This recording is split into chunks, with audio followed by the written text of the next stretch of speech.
And I think what happened was that after the first few takes of that last shot, the actual, what was going on was that the snow was building up on the windows, and we became, in a way, snowed in. It was just the three of us. It was very intimate. And I think that allowed Mikey to get there. It was probably about 5 takes in, and she got that one single tear take. And I remember seeing it over, I actually looked away from the monitor and just watched it come down her cheek. And I said, I know that's the one.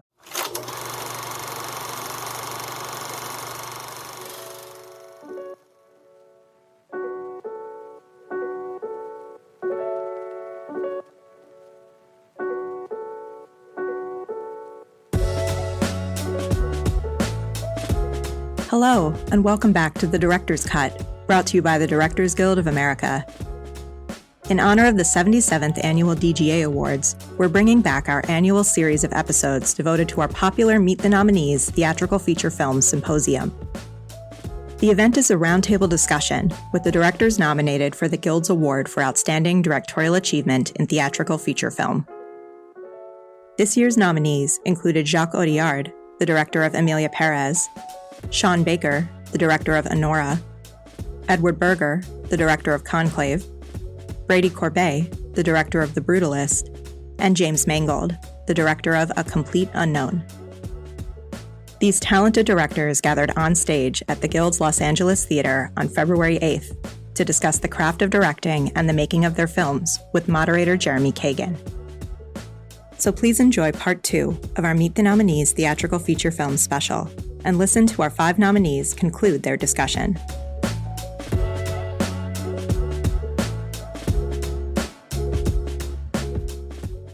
Brady, let me ask a staging question. I mean, there are some beautiful, beautiful shots that are very complex and long. I want to pick one specifically that you walk through potentially what you did with your actors and then what you did with your camera. This is a moment when Felicity comes in. She's on her walker, and I think the camera's behind her, and inevitably comes into the house, the Van Buren house, and she confronts Harrison with the fact that he's a rapist. And inevitably, she also falls or trips Harry and knocks her. That's a phenomenally intense moment in your movie, and I'm curious how it evolved. I am so sorry to be rude, but I have a 10-and-a-half-year-old daughter, and my phone is set to ring only when she calls me. Right. Can I? Yes, can you I can. come Will you come back and right answer back? that? Yeah, I'm so sorry. No, Brady, go call your kid. I'll be right back. I'll be right one back. of the things, Brady, when we talk about is priorities. How do you live your life while you also are making a movie? That's also a very valid question for all of us to talk about. In fact, we may just do that, but I want to ask Jacques first about staging as well. And I want to talk about the very first dance number. We saw this wonderful one that you just showed, but that first dance number with all those people on the street, with the various, literally staging of movement, and with her performance. Tell us about how that evolved to become one of the amazing sequences in your movie.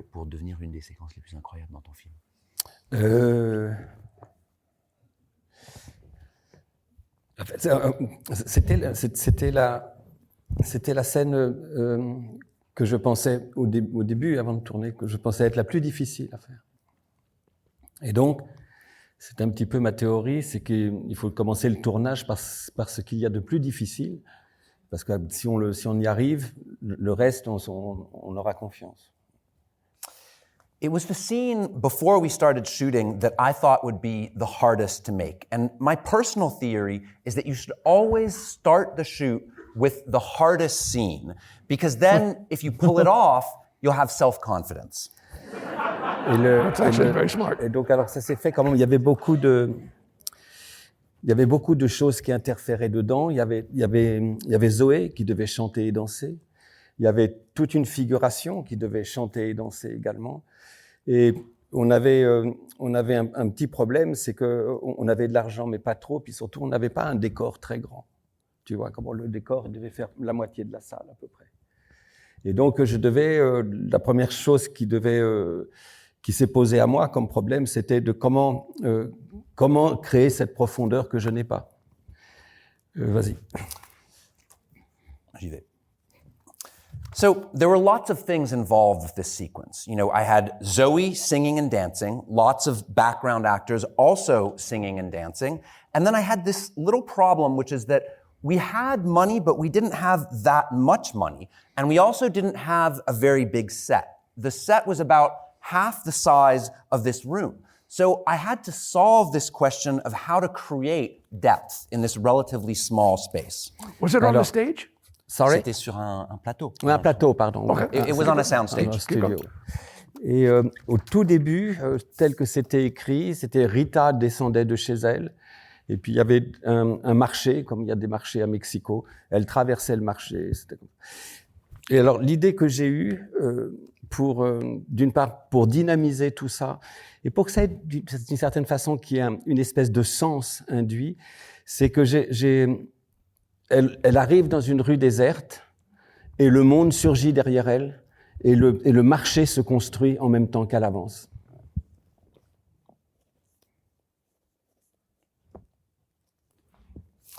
So, as it was written initially, in the scene, Rita was coming down from her home into a market like they have in Mexico City and crossing the market. But the idea that I came up with to give the scene a dynamic and also to create a kind of meaning was that she arrives in a deserted street and suddenly the world emerges behind her and everything gets built as we're watching. C'est une pure idée de théâtre. On parlait de théâtre tout à l'heure. C'est une pure idée d'opéra ou de théâtre. It's purely a theatrical or operatic idea. That's where it comes from. So when they're marching behind her, and then they pass her and move around, how were you staging that? Did you do it, say, in slow motion? Alors je l'ai mis. C'est moi. Alors comment je l'ai mis? Je l'ai mis. J'ai comment. D'abord, comment Damien Jallet travaillait tous les jours sur la chorégraphie. Damien Jallet, le chorégraphe, travaillait tous les jours sur la chorégraphie qu'il fabriquait jour par jour avec Zoé. Et d'autre part, il avait tout le travail avec la figuration. Il travaillait avec la figuration, il répétait, voilà. Et en fait, ce que je voulais, c'était que quelque chose de l'ordre de la vie vraie, du mouvement de la vie apparaisse là-dedans. Et que quand tu dis que le monde la rattrape, le monde la submerge. Elle est portée par le monde.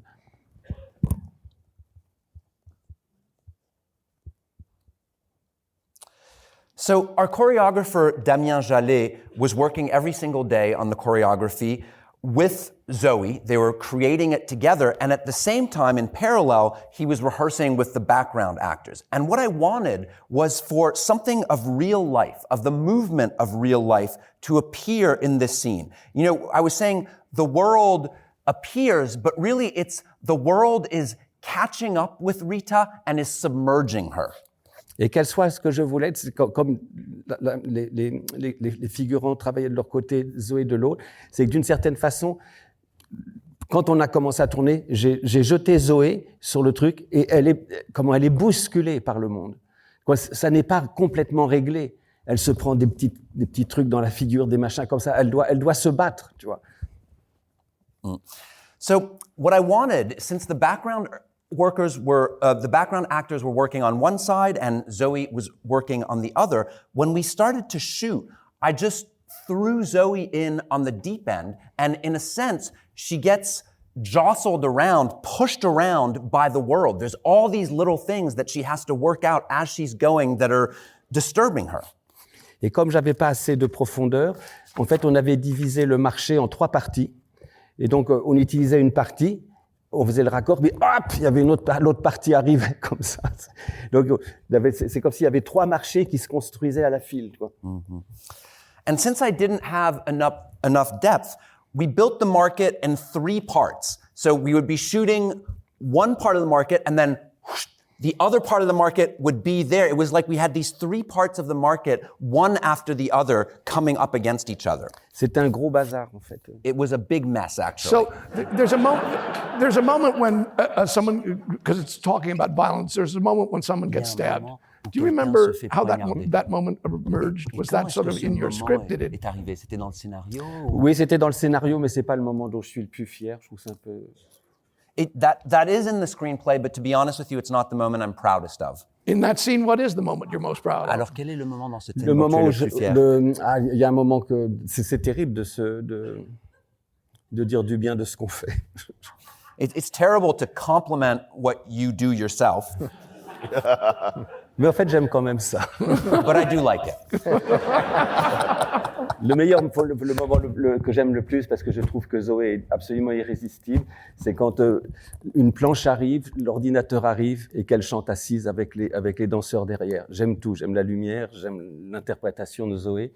Voilà, ça, je trouve que arriver là, ça, c'était bien. So the moment I like best is, because Zoe is irresistible in it, is the moment when a board shows up, the laptop is there, she sits down, she's singing, and the background actors are dancing behind her. I like everything about it. I like the light, I like Zoe's acting. It's really where everything is working. And the light la lumière changed. change à vue à ce moment-là. Because the light is changing before our eyes at that moment. Got it. Did you shoot with multiple cameras or was it a single camera? Non, j'ai tourné avec 2 caméras, mais je te jure qu'il n'y a pas une image de la deuxième caméra qui est dans le film. So I shot with 2 cameras, but I absolutely swear to you, there's not a single frame from the B camera in the film. So where did you put the B camera? Elle était où, la caméra? Latérale. Elle était sur le Lateral, côté. on the Mais side. ça n'a servi, mais à rien du tout. It had absolutely no purpose. C'est ces moments où tu as une conversation intéressante avec le producteur. It's those moments when you wind up having an interesting conversation with your producer. Il y a 2 moments, celui-là, puis le moment où tu as loué une grue qui ne servira jamais. 2 moments like that. One is the side camera that is never used. The other is when you've rented a crane that you don't use at all. You know, if and when Brady comes back, we'll get all of you to talk. There's something sort of fascinating. Every single one Mais of il va you. revenir, j'en suis sûr. I'm sure he's going to come back. Either that or you could pretend to be him. No, Sinon, tu peux faire semblant que tu es Brady. D'accord, si tu veux. Every one of your films has a sequence in it, not a sequence, where one of your actors cries. One of the characters in your movie cries. And this is sort of like always the challenge. Okay, what are you going to do? How are you going to get this? How do you help? Do you help? And whatever. Is everything okay at home? Yeah. Sorry, No, it's okay. My daughter has started walking alone in New York City for the first time in the last 6 months. And yes, she wanted me to see her address that she got for an event. Got it. So she's fine. Good. So speaking of walking, the question was, in fact, that one sequence where Felicity is, in fact, walking. Can you remember how that evolved and how you staged it and what you talked to your actors in rehearsing it, if you did? Yeah, the film, about 60% of the film is long sequence shots. It's for a variety of reasons. It's because generally the film is shot so quickly that we can generally afford to do one thing very well in the morning and one thing very well in the evening. And when you have more shots, shooting a scene doesn't take a lot of time, but setting up for a scene, I mean, even if it's an insert of someone taking a cup off of a table, I mean, you can spend 3 hours on that.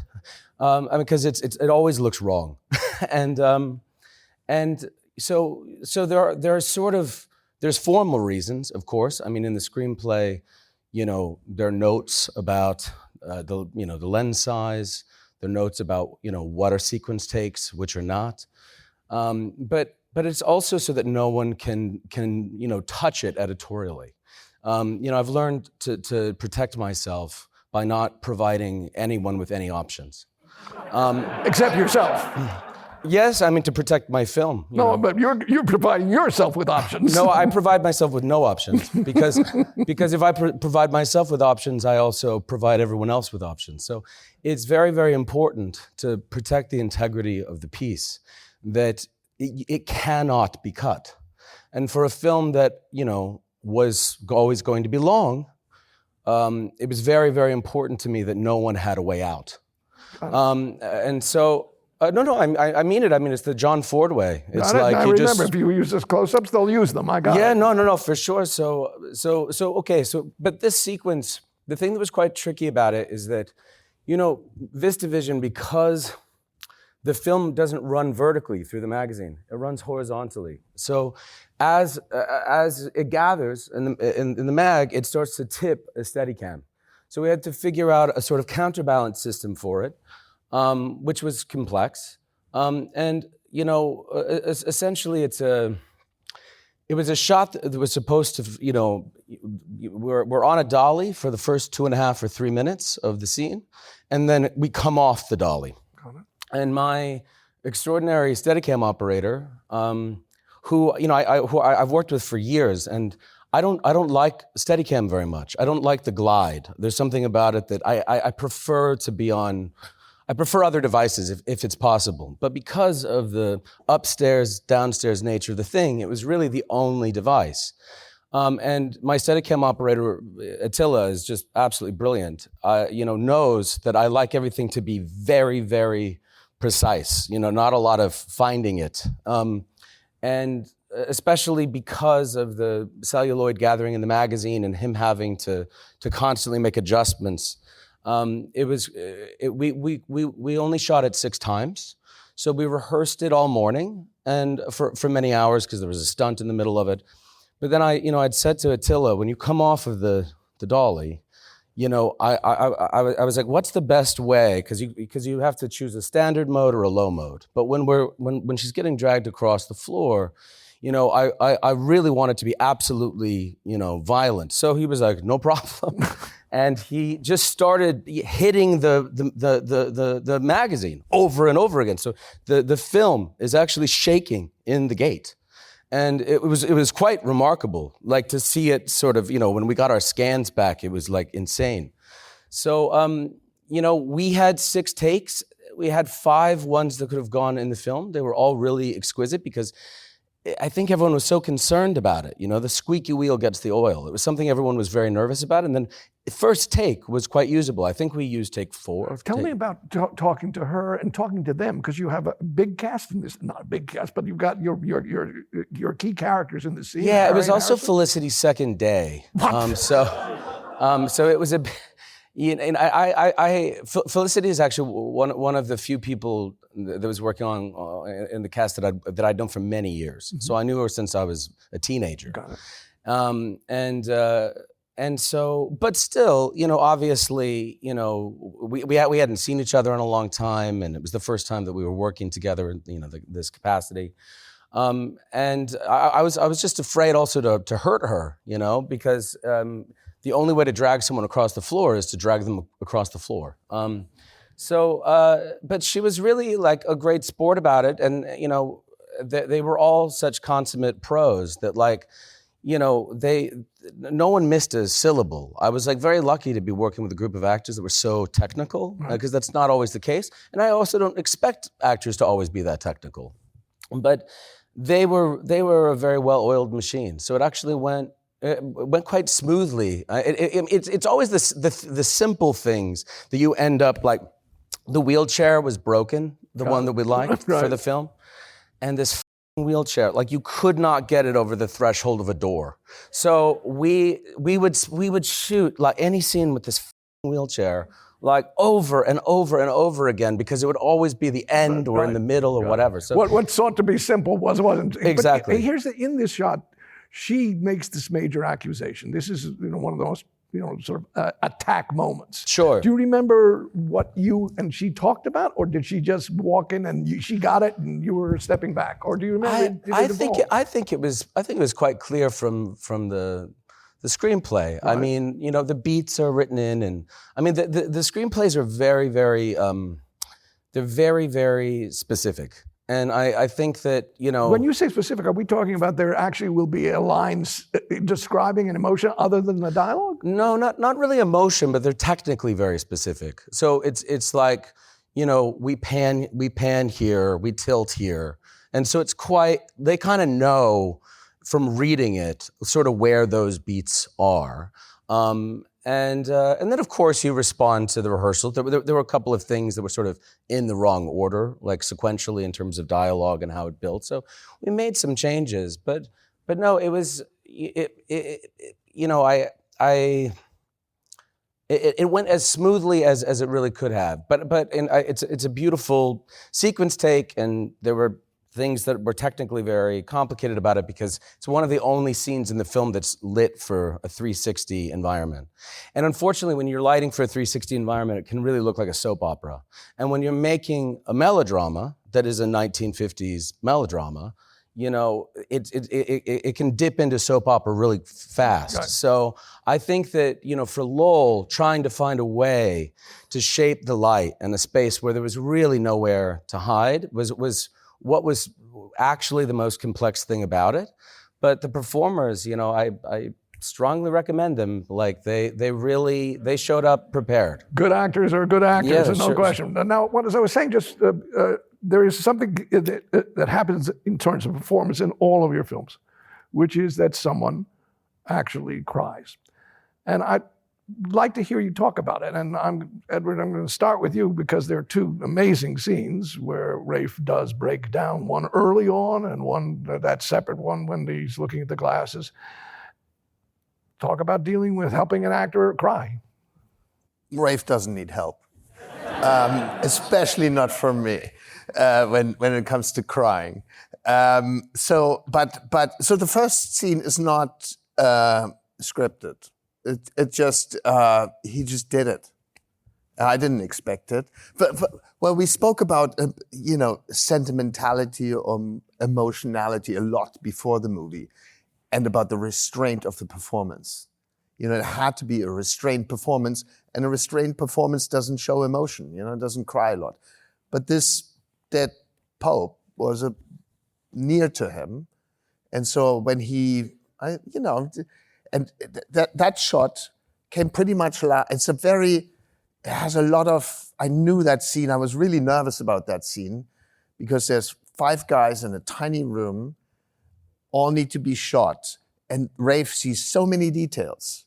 The glasses of the Pope. He sees the Pope from this, and the ring comes off. It had a lot of shots. It needed a lot of edits, and I had one day, and so a lot of, or even not a day. So.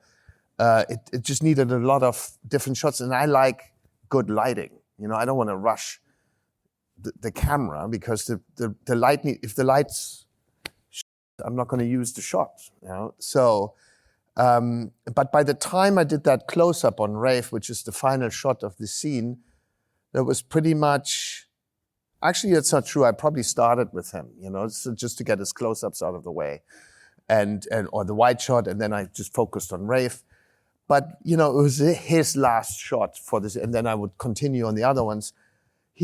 I think he just felt it. And then suddenly, after a long time of just staring, that one tear comes out, and I found it moving in its restrained way. So I kept it in the movie, even though you have to wait for it for 30 seconds. But he holds it. Because the magic of Rafe is why I wanted him in the movie. I see everything he's thinking. He just he does nothing, and I see all his thoughts. And that's the film, that's the entire film. But the willingness that you had, and I suspect all of you had, to not say cut and allow something to still happen. Where have you learned that? Well, yeah, if nothing had happened, then you say cut. But it's like, but because the actor's probably waiting for you. When the hell is he going to say cut? But you sort of feel that, but the stuff went on his face, and so remember Michael Clayton, George Clooney's last shot. It's one of my favorite endings ever. Yep. It's like a minute on just George Clooney's face at the end of the film, and just trusting George Clooney, who goes through that journey. By the way, trusting Rafe. I will tell you this: the director who was up here one day Yeah. told us about that shot, and I asked. He didn't know what to say to the actor, and the actor did it, George Clooney. And afterwards, he said, "What did you do in this one shot?" And George said, "I ran the entire movie in my head." Yeah, exactly. And Rafe you see it in Rafe's face. he was thinking about probably, I never asked him, but he probably went through his relationship with the dead guy, and the lost friendship, and actually the pain that he had because they parted in bad ways, And so the other scene is rape. We actually did talk about that because that was I don't even remember if it was in the script or if Rafe said, I think there should be one moment where I do it. And I say, yeah, I think if we do it, it should be here. Or maybe it was in a different part of the script and we knew it couldn't work. And so we eventually zeroed in on this moment. That happens very often that you shift crying scenes around. Because the actor says, I'm not going to be able to cry in this scene. Or I'd rather play still, and I think it should come out 10 minutes later, in a delayed emotional response. So I do that a lot, just shifting that around. And so we zeroed in on that scene, probably because he said, I could imagine doing it there. And he did say, I can't cry many times.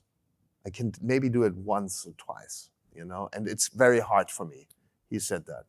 And I don't know if it's going to come, actually. And I said, well, if it doesn't come, we don't need him to cry, it'll work him just staring at it. And so we do the scene, and I line it up with I think again with me as a stand-in or something, or the AD probably sitting there, and Stefan goes on the floor and put the camera lower. And then I show it to Rafe. Eventually Rafe walks in, and I know that he feels the pressure of having to do it, and he's very concentrated, almost to the level of autism concentration, but in a lovely, lovely way. And then so he comes in, and he just sits there, and I say okay, here, and here's the camera, and so he starts doing it, and he basically just cries in the close-up, in the other shots. And I did ask him, what do you want to start with? Wide shot, just, to get, and he said, in this case, let's start with the close-up. And so I put the camera there, and then he does it, and I'm really particular about camera height, and, do you see the eyes? Do you not see the eyes? Because if it's 5 centimeters too high, 2 inches too high, it's wrong. It just doesn't work. It doesn't have the impact. And so he does it, and of course he slumps in his seat, and Stefan tries to get lower, is in the wrong position, and I go oh, fuck, I'm not seeing it. And he told me before I can cry once, and so I thought all right, we really screwed this. And I go in and I ignored Rafe, actually, and I said to Stefan, you're going to have to come lower, and I think we were on some kind of what do you call it, bazooka, right. And so we just lowered it a little bit, and then I said, okay, Rafe, let's do it again. Yeah. But he was wonderful. We just did it again, and then it actually was much better. And in that case, we were maybe this much lower. It made all the difference. Wow. It really made, or maybe even 5 centimeters. It made all the difference. And the first take, I never felt anything. And the second take really moved me. But then also, I stay on that take for a long time because before he cries. And that's the irony of the thing. So he takes forever to start crying. He just stares at a pair of broken glasses or something. And then eventually, and the memory of it, and he goes through it, the memory of it takes forever, and then finally he starts crying. The moment he starts crying, I actually cut to his back and to a wide shot and him just sitting there, because I think it's stronger than the tears in the face. Well, it's an interesting question. Do you show the tears, or do they make us cry? Which is an interesting issue. James, I know you don't have lots of tears, but Sylvie gets there at least a couple times, Miss Founding. Do you remember talking to her about that, or no, was that? I mean, this whole question makes me uncomfortable for some reason. It's like, it's a physiological response. Right. To talk about it with actors too much is to, just what Edward was describing, you get in this weird pressurized, I can only do it once, and blah, it all is so fucked up that the best way I can answer this question is, some people think of acting as lying. I think of acting as telling the truth. Okay, so And so many people talk about acting as lying, as becoming, as putting on, as opposed to being. So crying is going there.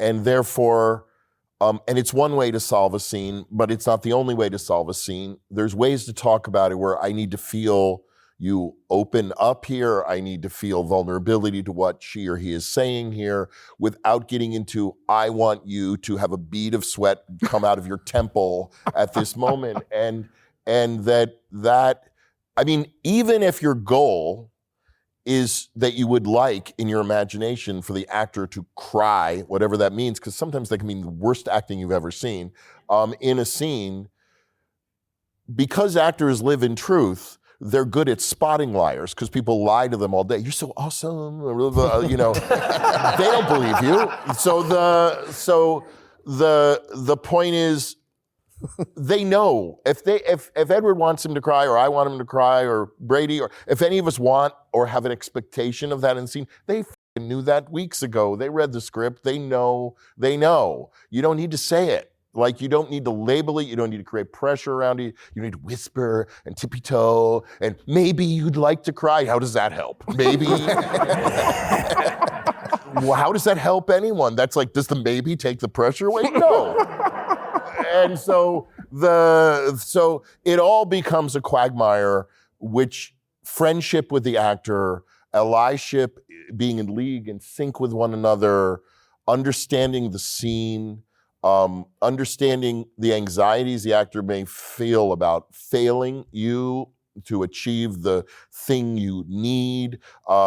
It's all a complex thing, but the number one thing goes back to, if you deal with actors in truth, if you go, I imagined you crying, but I'm not sure, I think you could also do this or this, if that is what you need to do. But whatever it is, tell them the truth. If you did always imagine them crying, and they ask you about it, don't start lying, because then they'll know you're lying. But the point is also, as a filmmaker, I try to understand that you can go into that well and actually come out with something that feels saccharine. Right. So that the point is that they're in the scene, and what's right for the scene is happening.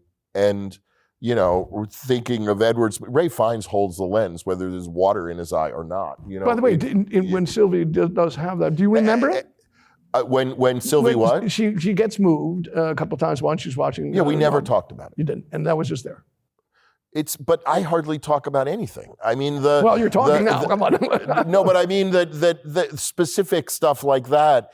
It's just, to me, if you're working with good actors, Brady was saying, it's just so clear what the beats of the scene are. I mean, she's standing backstage watching the man she's loved and broken up with on and off groove with Joan Baez on stage. It's like, well, what do you think I want her to do? Laugh or cackle? Like, it's like So the point would be, and I think this is the big thing for me with actors, intellectualizing about the script can be the one thing we were talking about earlier with kind of literary analysis, but could also be just over-talking expectations for the moment. And this is speaking for myself, my goal is that the performance blossoms in that take, that it doesn't pop in a rehearsal, that it doesn't happen in a trailer, that it doesn't happen on a Zoom call, that the moment where they nail it is in the moment, the camera is in the right place. And so it is this kind of synergistic dance with your actor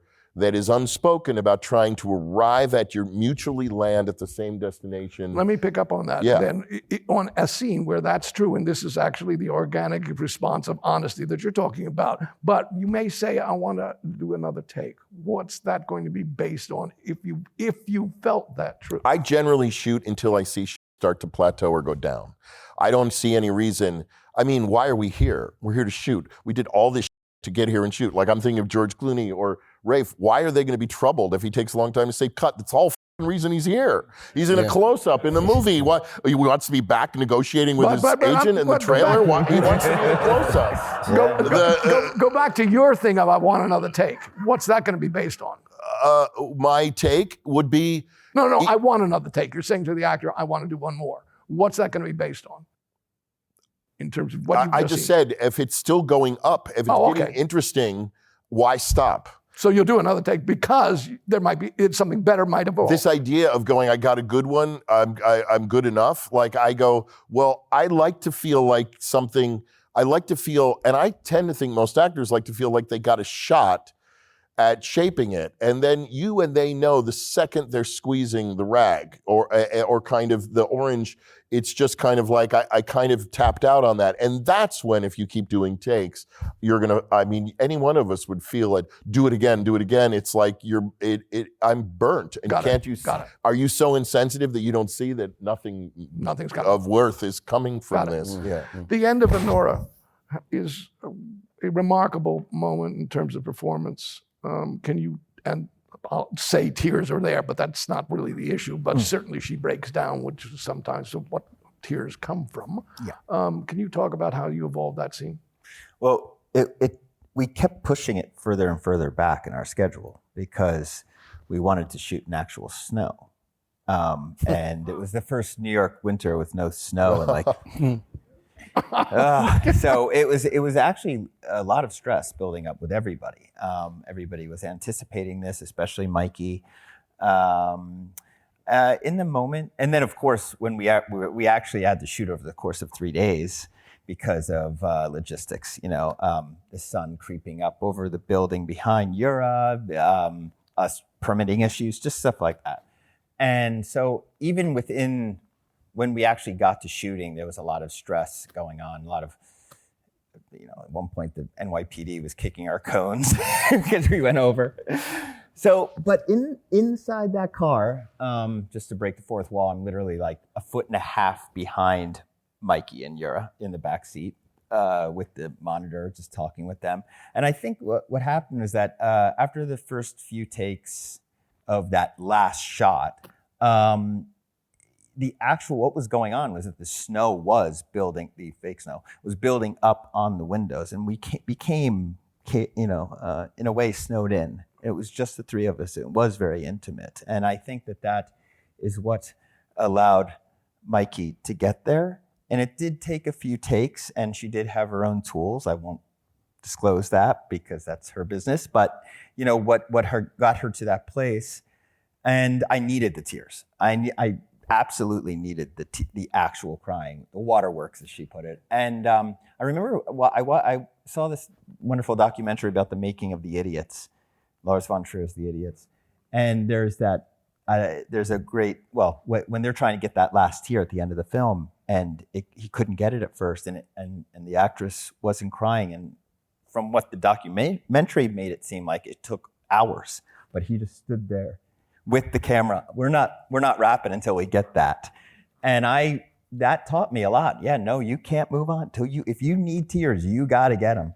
So we just spend the time, and it was probably about 5 takes in, and she got that one single tear take. And I remember seeing it over, I actually looked away from the monitor and just watched it come down her cheek. And I said, I know that's the one. We did one more for safety. I always do the one for safety. And of course, it wasn't nearly as good. And so that was the one we went with, that single tear. That was, it was so much more powerful with a one tear than bawling. You just said something that I want you to explore a little bit more, which is the actor, human being, using the resources that they have. You mentioned it too, Edward, and the character that they're supposed to play. Yeah. And how you, as a director, communicate to, quote, that same person. So you might know something personal about, her that you might have said, is this, but you said it was private. But yes. I'm interested in that dialogue because we have that dialogue between what the character's going to do and who you are as a human being bringing it to the character. Well, in the case of Mikey and Annie, I think that by the time it actually was a blessing, we kept pushing it further and further back in the shoot because she experienced Annie's ordeal. I mean, we shot it after the mansion. We shot it after the rejection she gets at the club when they finally meet Yvonne. She saw all of this happen. She lived all of this through Annie. So I think that very little, we of course had We talked about it. We talked about the emotionality, of course, but I didn't need to do that much. She was there. She was ready. Because she had lived it. She had lived Annie for 2 months at that point. Got it. There is an amazing crying, laughing sequence in Emilia Pérez when she's in the taxi. And I would like you to talk about that sequence. Ah ben j'aime bien ça. J'aime bien ta question. I like your question. I like your answer. Mais parce que tu l'as remarqué. La conversation que je trouve passionnante sur les larmes, c'est que comment on sait que c'est comme l'amour physique au cinéma, c'est comme les fusillades, on sait que c'est faux. On sait que, et ça interroge le film sur sa vraisemblance. I like your question because you noticed. You know, I find this conversation about tears fascinating because tears, like the sex act in film or guns going off in films, we know that that's fake, and that's what's interesting. Et ça interroge le réel du film, la possibilité de vraisemblance du film. And so it raises the question of the reality of the film, the possibility of verisimilitude of the film. Et donc, ce que je voulais, moi, dans cette scène-là, effectivement, c'était... par exemple, j'aime beaucoup que les larmes... Il y a un film de Minelli, de Bad and the Beautiful, où il y a une scène de larmes qui est irrésistible de drôlerie. What I wanted with that scene, for example, there's a Minelli film, The Bad and the Beautiful, where there's a crying scene that's irresistibly funny. To the agency. To the agency. It's incredible. Et ce que je voulais, justement, dans cette scène-là, c'était que ce soit ni tout à fait des larmes, ni tout à fait du rire, que ce soit quelque chose entre les deux, d'un petit peu... On sent qu'elle est un peu frappée à ce moment-là. What I wanted for my scene is that it would be neither completely crying nor completely laughing, that it was something between the two and that we could feel that she was kind of nuts at that moment. So what did you say to her? So what? Qu'est-ce que tu lui as dit? Ben, je lui ai dit, tu sais, par exemple, moi je crois que c'est vachement difficile. Pourquoi les larmes, c'est difficile? Tu vas dire à l'actrice ou à l'acteur, bon, tu pleures maintenant. You know, the reason I find tears so hard is, are you going to say to the actor or actress, okay, cry now? Et si l'acteur te demande, mais tu veux que je pense à quoi? Bah, tu lui réponds quoi? Pense à ta feuille d'impôt. And if the actor says, well, what do you want me to think about? I mean, what am I supposed to say? Think about your tax bill? Non, donc ça ne marche pas, tu vois. Dans tous les cas, ça ne marche pas. Alors moi, dans les scènes, quand je laisse l'acteur faire ou l'actrice faire. Je ne peux pas lui dire tu pleures pas assez, ça coule pas assez. Je pourrais lui dire grimace moins peut-être, mais c'est tout. You know, so that kind of thing never works. What I do is I let the actor or the actress do what he or she is going to do. You know, I can't say you're not crying enough or cry less. I mean, maybe the only thing I could say is stop making a weird face. Dans ces cas-là, je me mets plutôt dans une position de metteur en scène. Tu sais, quand tu es au théâtre, tu es à 15 mètres, 20 mètres, que doit jouer, si l'acteur est censé pleurer ou l'actrice censée pleurer, que va-t-elle faire? In those cases, I take the role more of a theater director, where, you know, you're 50 feet away, you're at the back of the room, and you're just wondering, what's the actor going to do? Le gros plan du cinéma pose différemment la question. Et je pense que les acteurs américains aiment pleurer. The film close-up raises the question differently. And I think that American actors like to cry. ou alors ça fait partie du registre du jeu. Or else it's part of their register of acting. Ça m'est arrivé une fois avec... de répéter une scène comme ça, une scène qui était dramatique. Et on l'avait répété, on avait répété les mouvements, tout ça. Et puis hop, moteur, action, et paf, il se met à pleurer. Mais j'avais rien demandé. This happened to me once. I won't name names, but we had rehearsed this very dramatic scene. We had set the movements and everything. And then, you know, I say, action, the camera starts rolling, and boom, he starts crying. And I hadn't asked for anything. Mais après, quand tu as commencé comme ça, qu'est-ce que tu fais si tu dis on pleure plus maintenant? And, you know, if you've started there, what are you going to do afterwards? Okay, let's not cry anymore. Alors, et l'acteur peut te répondre, mais je peux pleurer différemment si tu veux. And then the actor might answer, but I can cry differently if you want. Et là, normalement, c'est la fin de journée. And normally that's a wrap for the day. But did you tell Zoe that you did want her to make this transition from tears to laughter? Did she know that?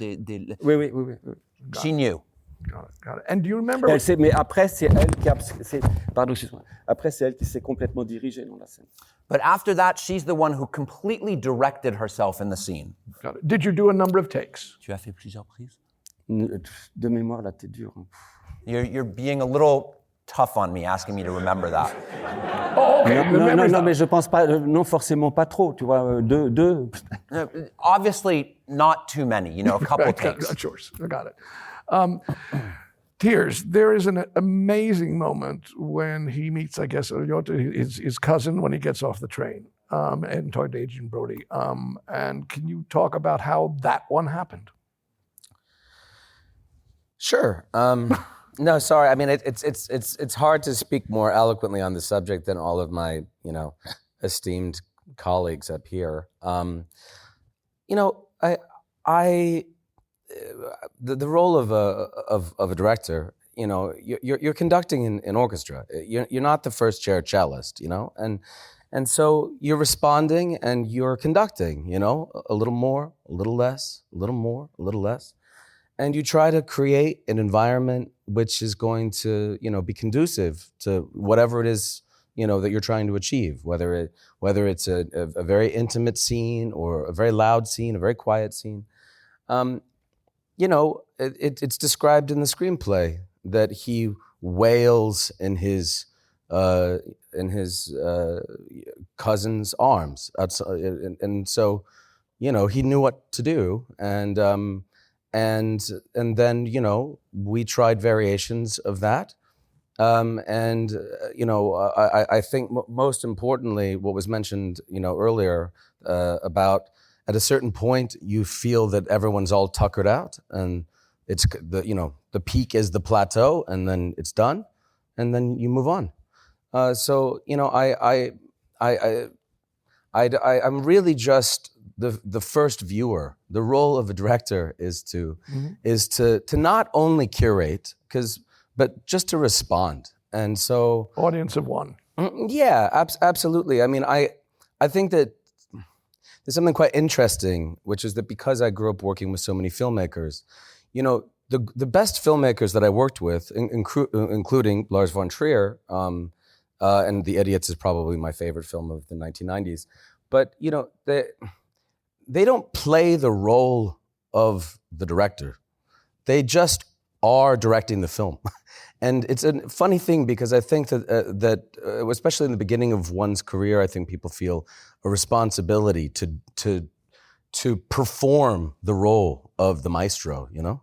But it's quite silly because it's a very labor-intensive job, and you know, it's collaborative and it's complicated, and you have good days and you have bad days, but it's not, you know, you're not just manipulating everybody all the time. Everyone, you're usually working with, you know, like very, very seasoned professionals, and they read the screenplay and they kind of, you know, they do whatever they need to do to get there. When you were watching this moment, because it really is an incredible expression, it said Wales.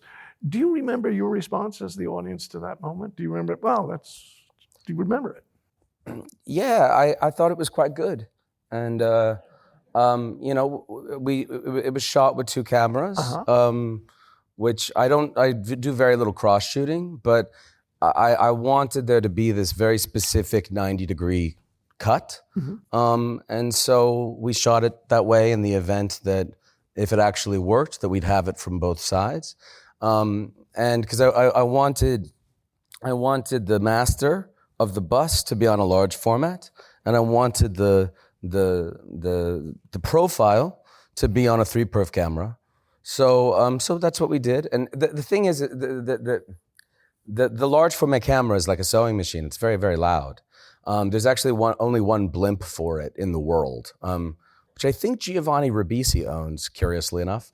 But we didn't have it. And so, everyone had to get sort of accustomed to this thing. It really is, it's very loud. Right. Now it's easy to remove in post, because. But your actors are actually hearing it. Yeah. They had to get accustomed to it, and we'd throw blankets over it and stuff to try and dampen it down a little bit. But because it's a repetitive pattern, there are many tools that can just remove it like that. Got it.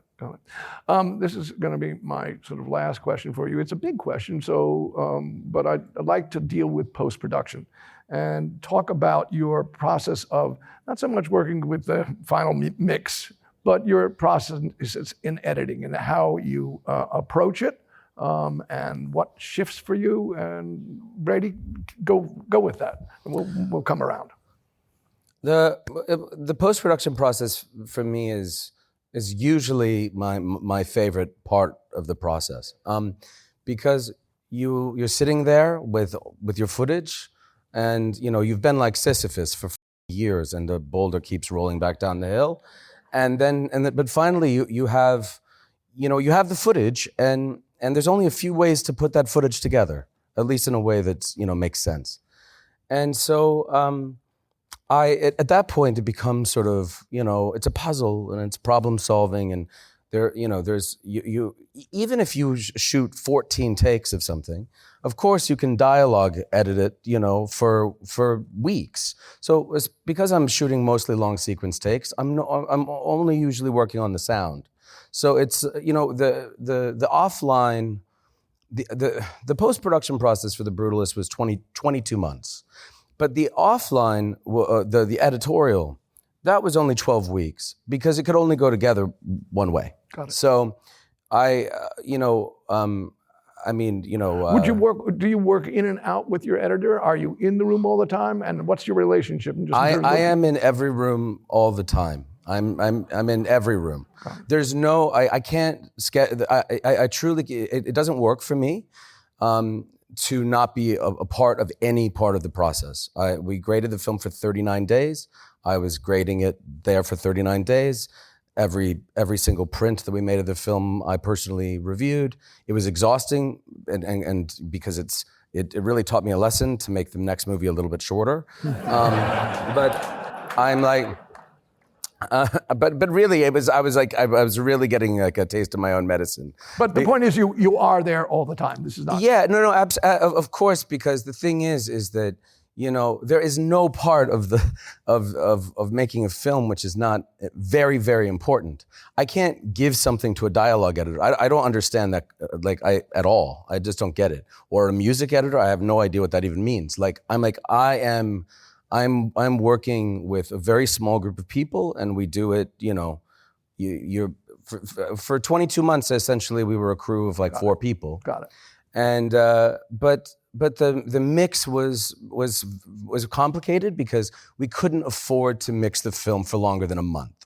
A month was already a luxury. So to finish a film that was so long in 4 weeks, that was tough. It meant that we had to work, sometimes 18, 19-hour days. Wow. Got it. And so fortunately, my team was very patient with me and everyone cared. But there's no such thing as overtime, really. Got it. So it just, Got it. but yeah, and then, I think that post-production is it's a relief in a way, because you can't make any more, you've run, you've had to make so many decisions for years. And finally, it sort of becomes door number 1 or door number 2. Got it.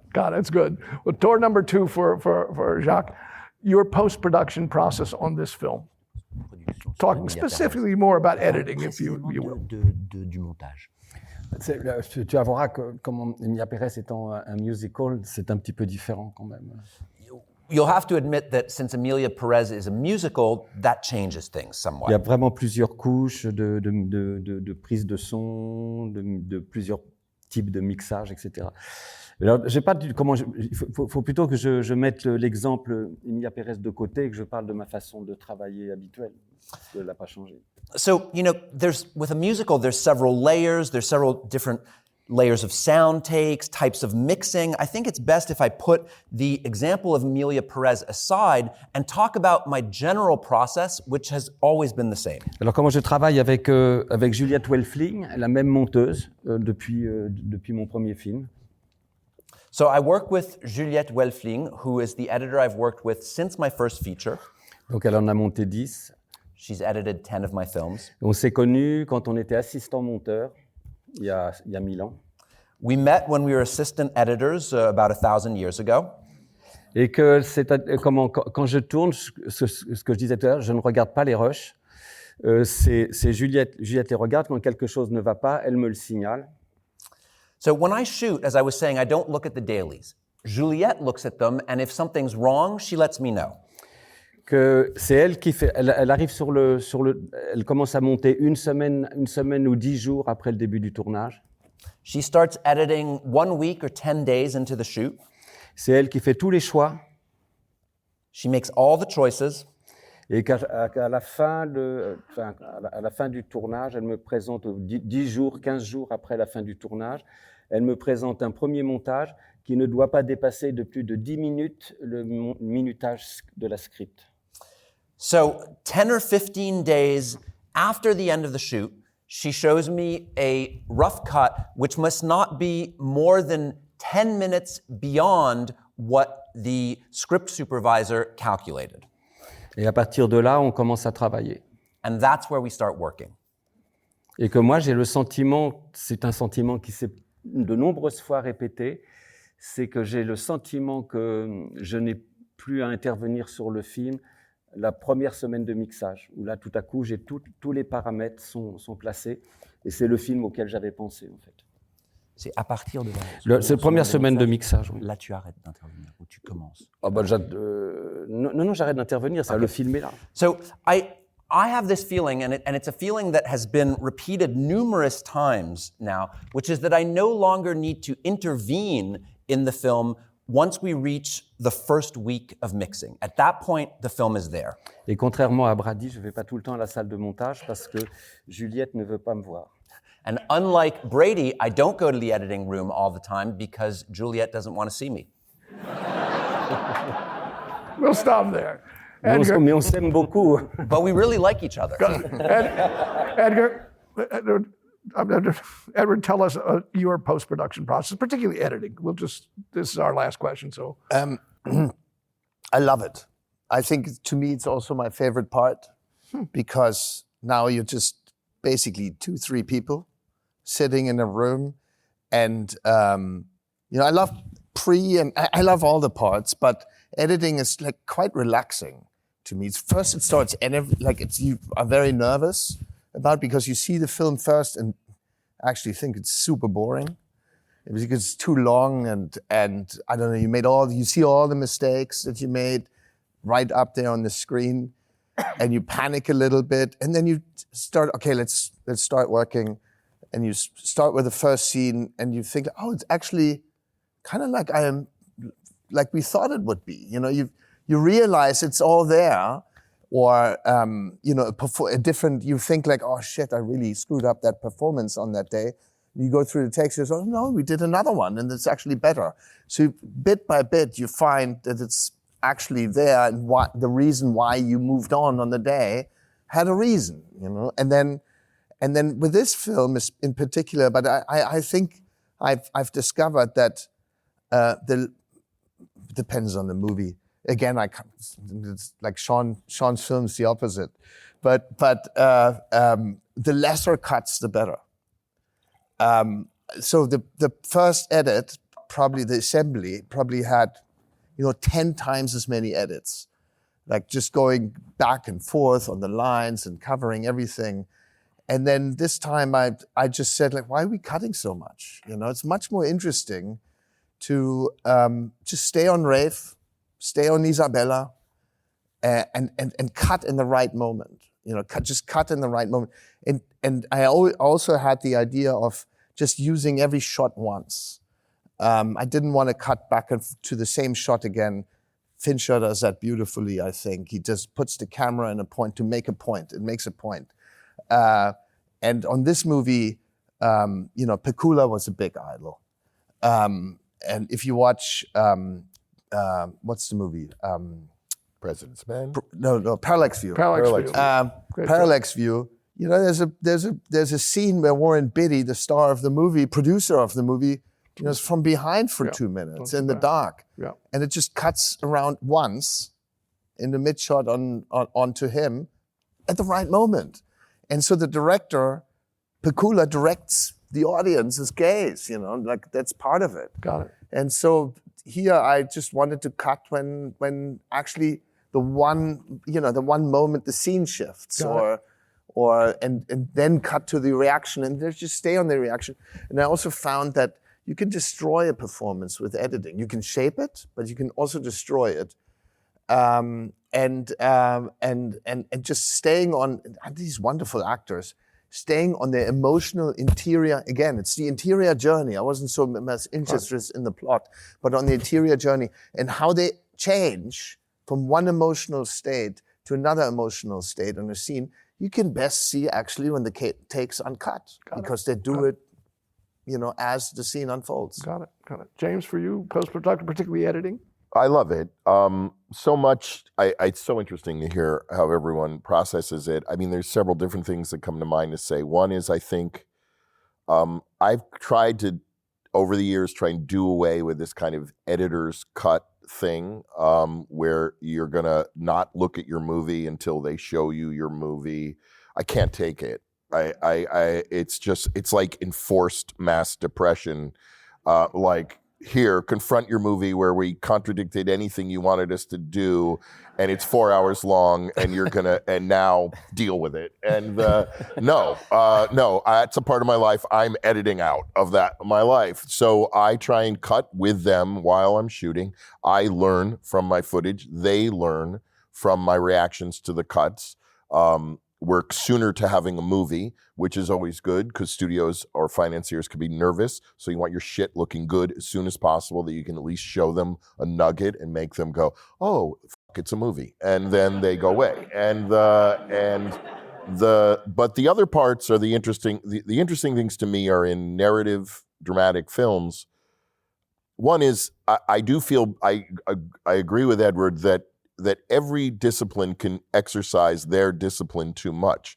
If you have a funny or romantic scene, if you're a romantic scene in a movie, the costume designer is going to go romantic, the production designer is going to suddenly put gauze on the windows, the DP is going to pull out the smoke machine and the low angle light, and you have 12 hats on a hat, and the scene is not even slightly romantic unless it's like a tunnel of love, or and the same can be said for a funny scene. Composer's going to write funny music, actors are going to act funny, costume designer puts on a funny hat, and they destroyed the comedy in the scene. So you are very often, even in editorial, playing a traffic cop for not anyone being wrong, but everyone in the orchestra can't hit the same note at the same time, and they're all anxious. They want to contribute. Similarly, editors are going to cut because that's the only thing they can do. And so it isn't bad to see what the scene looks like cut more aggressively.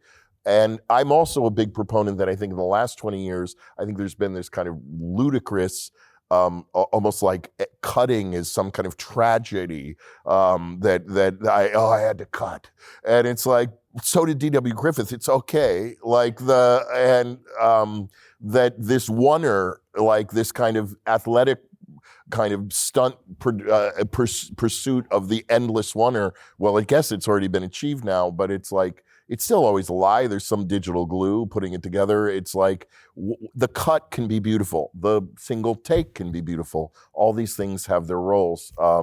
But editing is a joy for me. But I guess the last thing I'd say is that it's all writing. Like one of the things that can make it hardest to make movies is I mean, I love the DGA, I love all the guilds, but everything's so divided and we talk, but it's really not, Writing is shooting is writing, editing is writing, and it's like, you can't say it, but it's the truth. It's like you're all shaping the narrative.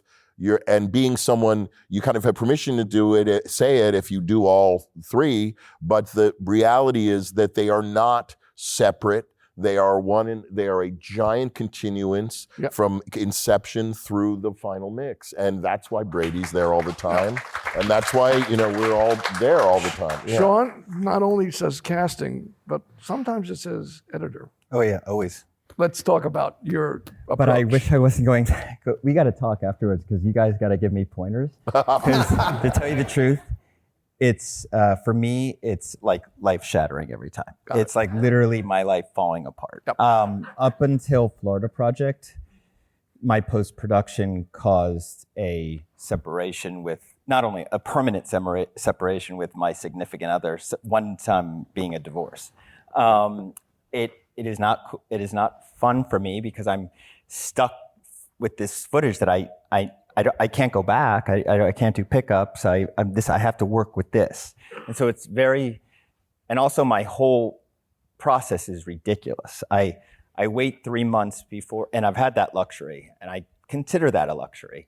But I usually take about 3 to 4 months off before even looking at the footage, and my financiers have been cool about that. And I Why? Why? Why? Because I want distance. I want to forget what I've shot. But if it's making you so miserable doing it the way you're doing it. Yeah, I do. I know, that's why we have to talk. I have a therapist. That's the conversation you're going to have this evening. That'll happen tonight. Keep going, though. Okay, You got this 3 months. I'm also a vampire. When I edit, I become a vampire, which is very sad because it's 8 months of living at night. You wake up at 5 p.m., you do your thing, you take a hike with the dog, breakfast, all that. Then you start editing at like 9 or 10 p.m. and go till dawn. And you have to live that way. It's not a healthy lifestyle. And I also do it on my own. I have an AE who comes in once every 2 months if I have a corrupt file. But it's, and yeah. What are you cutting on? Premiere Pro on my phone, on my Mac. And that's it. And it really sucks until the last, and I also edit in order. I don't do an assemble. I refuse to do it. I hate assembles because I hate bad first impressions. I want everybody to see the film as fine as I can get. So I start from the beginning and I just go in order. I don't reference the script supervisor book if you even have one. We didn't have one on Anora. I just make, I know what I wrote, so I'm making it happen, and I can feel the pace that way. That's why I do it. I can feel it evolve and grow, and I know when I can play with tones and when I can bring my comedy up, when I have to bring it down, stuff like that. But the stress-inducing part of this is that you don't know whether you've made a good movie until the last day of editing when you tag that last shot on. So you're living with stress for a year. And the one last anecdote I want to say about this one, and I'll never do this again. This was really terrible. About 3 weeks out from shooting, I had to sign a deal for one of my foreign distributors that I had to bring in the film at 2:10. And I knew in my heart, I wrote the screenplay, I knew it was around 2:15, and it ends up being 2:18. And I knew it. And I had to sign this in order for the pre-sale to happen, in order for the film to be made. And that was one of the I will never do that again. That was living with stress for an entire year, especially when I got over the 2:10 mark and I was in a fine cut and I felt it was the last few months leading up was really hard. And guess what happened? We showed it, not a note, not a freaking note. And I was like, that was self-imposed stress that I will never have to do. I'll never sign something like that I'm again. so glad you've got to learn something from your own process. Yes. Here's the thing. From your processes, you've taught us an enormous amount in this short amount of time. And we have to thank you for being these hammers that make cinema a better experience. Thank you for being who you are. Thank you. We hope you enjoyed listening to part 2 of this exclusive discussion. You can watch the full video of the Theatrical Feature Film Symposium on our website at dga.org/events. Past episodes of The Director's Cut are available wherever you listen to podcasts. And don't forget to share, subscribe, rate, and review. We'd love to hear your feedback, and you can help fellow film buffs find the show. Thanks for listening, and we'll see you next time. This podcast is produced by the Directors Guild of America